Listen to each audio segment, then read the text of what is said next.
going to check some issues about the cranking system. And I am going to try to recreate difficult situations, difficult problems. I received a phone call a couple of days ago with this situation.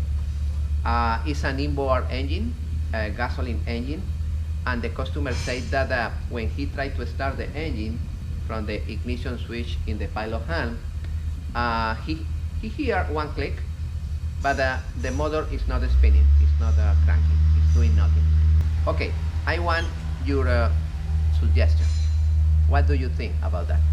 Correct. Number one, check the battery.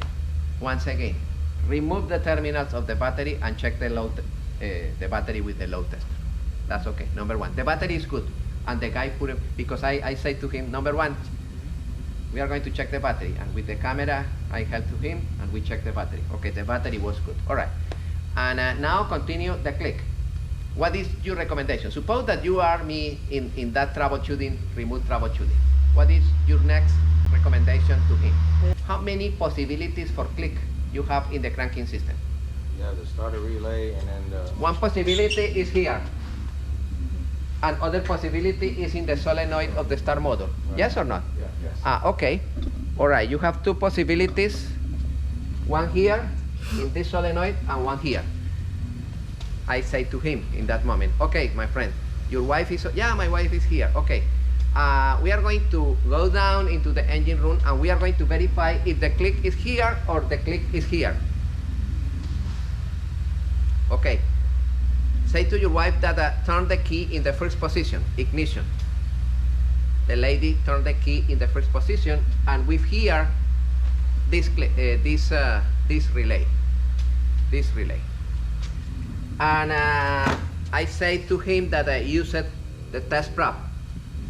When the lady select the first position, ignition, he verified and he has power here, but no power in the output with the ignition switch in the first position, in ignition. However, when he checked the power here, he has power here, but no power here. We discover easily that the problem is the relay make a click, but the current no pass. Good? Yeah. Okay, pay attention. So other scenario. I have power here, I have power here, of course I have signal here, I have power in the big terminal, but when you select the second position, it's doing nothing. Excuse me, and pay attention. The solenoid make a click, Okay. and the power in the yellow red is coming, but the motor is not spinning. Correct. Correct. This is a typical problem with ground. The ground of the start motor should be on a small wire, should be the same or higher than this, the same or higher than the big one. Oh yes. No, I don't need the ground because with the ground of the engine, in some cases not, because you have grease and the grease isolates the connection. You need a separate good ground for the motor. Great. This is normally the problem. Bad ground. Or the cable is over there, but the cable, when you twisted the terminals, are internally broken. Replace the ground. And okay, right now it's running. It's perfect. If you use the test prop, with the test prop you point it here and you bring negative. And you crank, oh wow, that cable is doing nothing. You understand? Okay, we are going to check quickly a couple of real situations with the gauge. And this customer in this boat said that when he turned on the ignition switch in the first position, ignition, all the gauge, pressure, temperature, fuel, tachometer, the lights are on, but the fuel goes to maximum, full. The gauge of fuel is indicating full, and the tank is not full. The tank is less than half. In some cases, the gauge could be damaged, no? What is your recommendation in that case? Okay, you need to isolate the problem. The problem is my sensor, or the problem is my harness, or the problem is the gauge. No? The sensor. The problem is the gauge. What is the procedure to verify the gauge? If the gauge is good or not good. I am going to identify which one is the gauge for fuel. For fuel is this one, the first one, the pink, no? Yeah. The pink. Okay. I need verify that I have power in the ignition position. Let me bring the power. I have power in the ignition position. I have. Okay, but right now the needle is showing maximum, full. Okay, I have power here. This is the ground, and this is the signal. And I move it, and it stay in full. It's not moving. It's not moving the needle. Okay, I need verify if the instrument, the gauge, is in good condition. What is the process? You make a jump Between. in between with power, Power. in between ground and signal.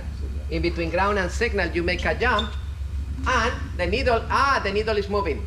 Okay, my gauge is Good. it's good. What could be the problem? The sensor or the harness? No? When you move it like this, it should be going zero positive, zero maximum, zero maximum, zero maximum when you jump it. But if it stay in maximum and no moving back, is the gauge. I am going to verify if the problem is the sensor. Is this. I disconnect this one, the signal from here, and in between signal and ground, I connect the on meter, and with the on meter set it in ohms, I move it this, and I see if the resistance increase or decrease. Because this is a potentiometer. When you have the sensor out, you move it the arm, Right. and you check it in between signal and ground. The reading in ohms is going on down, up, down. Okay, my sensor is good. But yes, you need the sensor out.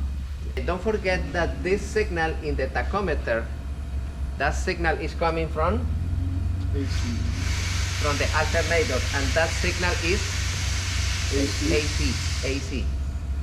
That signal is not good if it's close to NEMA cables, Yeah. to data cables. All right. This is the only AC cable, AC signal in this board, in the DC board.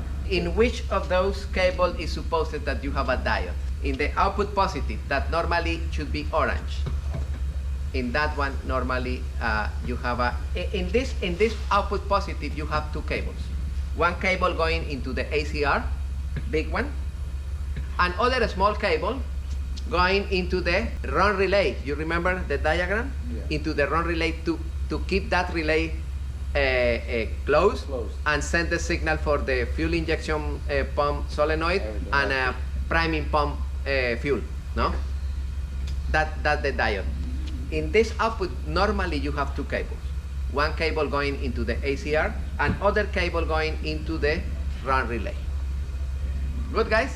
That cable going into the run relay is always producing power, flowing power, if the alternator is running. If the alternator is not running, you don't have that cable. This is the symptom. The customer said, in my generator, I apply preheat, and for 10 seconds. After that, I apply start. The engine start perfect. I remove the finger of the start button. I continue 10 more seconds with the preheat. When I remove my preheat finger, the engine shut down. That indicates what? That the cable coming from this point into the run relay, the diode probably is damaged. That's okay? Or the alternator is not producing power. You need to verify the alternator. That's another process. How you check the alternator easily in your boat or in your car? For example, in your car, how you check if the alternator is working? With the engine off, you go with your multimeter in volts and you check the voltage of the battery. 12.3. Okay, and you say to your wife, hey mommy, let's start the engine, and you continue. She start the engine, and the reading goes down 12.1, 11.9. What happened? The alternator is not working. No. what is the situation normally if the alternator is good. Right now the voltage is 12.3. My wife starts the motor and goes to Start going up. 13.5, 13 and go down a little, but immediately it's a big peak. You understand? Yeah. This is an indication that the alternator is good. Exactly the same in your boat. With the engine off, you check the voltage of the battery. Hey, my friend, turn on the engine. Start the engine. Okay, increase. The alternator is good. More questions about the bilge pump. We are going to check the bilge pump. The customer complained that you remember the bilge pump have two positions: manual position and automatic position. You remember the diagram, no? Okay. In manual position, you hear the pump, and you see water coming out. When you select the position automatic, in automatic, the pump never starts. You move the float with your hand, and the pump never starts. What could be the problem? Probably the float switch is damaged, or probably the main switch, no? Yeah. How you check that, guys? This is position manual, you see the light? Yeah. Okay, let me verify which in manual is working good. Let me check, probably this is manual. Can you help me? Okay, that's good. In automatic, I have power here, and let me move the float. Okay, my float is good, you see? Yeah. Look, I have power here in this moment because it's automatic, no? If when I move the float, it's doing nothing, the pump, probably the float switch is broken. Right, guys? Yeah. Thank you. I think that you have all the theory related with the DC panel clear. I am happy. That's good.